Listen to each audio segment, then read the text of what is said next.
بسم اللہ الرحمن الرحیم۔ پیارے دوستو السلام علیکم۔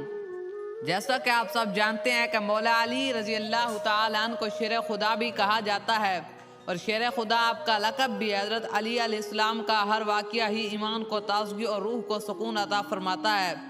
آج کا واقعہ بھی کچھ اس طرح ہے کہ ایک مرتبہ حضرت علی علیہ السلام تشریف فرما تھے کہ تبھی ایک شخص حضرت علی رضی اللہ تعالیٰ عنہ کی خدمت میں حاضر ہوا اور عرض کرنے لگا، یا علی علیہ السلام، میں سفر کا ارادہ رکھتا ہوں، لیکن راستے میں مجھے شیر اور جنگلی جانوروں کا خوف ہے۔ یا علی، میں کیا کروں؟ اس شخص کی بات سن کر حضرت مولا علی نے اپنے ہاتھ پہ جو انگوٹھی پہنی ہوئی تھی وہ اتار کر اس شخص کو دے دی، اور پھر حضرت علی علیہ السلام نے فرمایا، اے بندہ خدا، جب بھی تمہارے پاس دوران سفر کوئی شیر یا کوئی درندہ آئے تو اس کو یہ انگوٹھی دکھا دینا اور کہنا کہ یہ انگوٹھی علی بن ابی طالب کی ہے۔ اس شخص نے جیسے اس انگوٹھی کو دیکھا تو اس شخص نے وہ انگوٹھی آپ علیہ السلام سے لے لی، اور اس کے بعد وہ اپنے سفر کے لیے روانہ ہو گیا۔ جس راستے سے وہ جانے والا تھا اس راستے میں جنگل پڑتا تھا۔ دوران سفر جب جنگل سے وہ گزرا تو اس کے سامنے اچانک سے بڑا شیر آ گیا۔ جیسے اس نے شیر کو دیکھا تو وہ شخص گھبرا گیا، لیکن پھر اسے حضرت علی علیہ السلام کی بات یاد آ گئی۔ اس نے وہ حضرت علی علیہ السلام کی انگوٹھی نکال لی اور اس انگوٹھی کو شیر کے سامنے رکھ دیا اور کہنے لگا کہ یہ انگوٹھی حضرت علی علیہ السلام کی ہے۔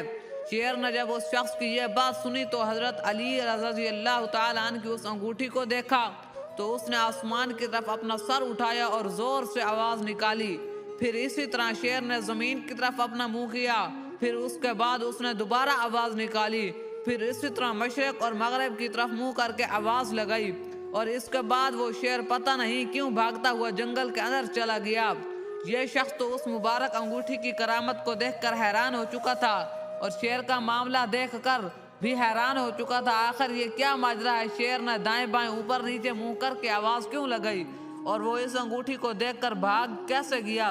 لیکن اس کے بعد اس شخص کو سفر پر جانا تھا۔ پھر وہ شخص سفر پر روانہ ہو گیا اور اس نے آرام سے اپنا سفر طے کر لیا۔ اس کے بعد جب سفر سے واپس آیا تو راستے میں اسے کوئی مشکل پریشانی نہیں آئی اور وہ واپس آسانی سے آ گیا۔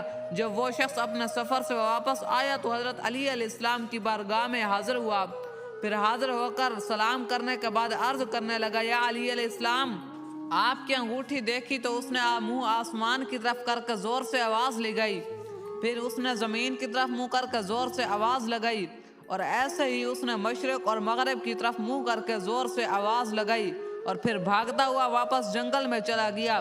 اس شخص کی یہ بات سن کر حضرت علی علیہ السلام نے فرمایا، اے بندہ خدا، کیا تم کو یہ پتا ہے کہ شیر نے آواز میں جو اس نے آسمان اور زمین کی جانب منہ کر کے نکالی اور مشرق و مغرب کی جانب منہ کر کے آواز لگائی تو اس نے شیر نے کیا کہا تھا؟ تو اس شخص نے عرض کیا، بالکل نہیں حضور، مجھے نہیں پتا کہ اس شیر نے کیا کہا تھا۔ تو حضرت علی علیہ السلام نے ارشاد فرمایا، اے شخص، اس شیر نے جب آسمان کی طرف اپنا چہرہ کیا تو اس نے کہا یہ کہ قسم ہے اس ذات کی جس نے آسمان کو قائم کیا۔ پھر جب زمین کی طرف اپنا چہرہ کیا تو اس نے کہا کہ قسم ہے اس ذات کی جس نے زمین کو بچھایا، اور جب اس نے مشرق و مغرب کی طرف منہ کر کے آواز لگائی تو اس نے کہا تھا کہ قسم ہے اس ذات کی جس نے مشرق سے سورج کو نکالا اور مغرب میں سورج کو ڈبو دیا۔ میں ان شہر میں نہیں رہوں گا جہاں میری شکایت حضرت علی سے کی جائے۔ اللہ اکبر! کیا شان ہے ہمارے مولا علی کی کہ جنگل کا شیر بھی جس سے لوگ ڈرتے ہیں وہ بھی حضرت مولا علی سے ڈرتا ہے۔ اور پیارے دوستو، جتنی تصاویر آپ نے دیکھی ہے میرے چینل پر یا اس ویڈیو میں، یہ مولا علی کی یا حضور غوث پاک کی ان بزرگوں کی نہیں ہوتی بلکہ ویسے ہی لگا دی جاتی ہیں۔ غلط گمان مت کیجیے گا۔ دعا ہے اللہ رب العزت ہمیں اہل بیت کی محبت اور صحابہ کرام کی محبت اور حضور کی محبت عطا فرمائے۔ دوستو، امید ہے آپ کو ویڈیو اچھی لگی ہوگی تو ویڈیو کو لائک کیجیے گا، چینل کو سبسکرائب کیجیے گا، اچھا سا کمنٹ کیجیے گا، ثواب کی نیت سے اپنے دوسرے دوستوں تک بھی ضرور شیئر کیجیے گا۔ جزاک اللہ۔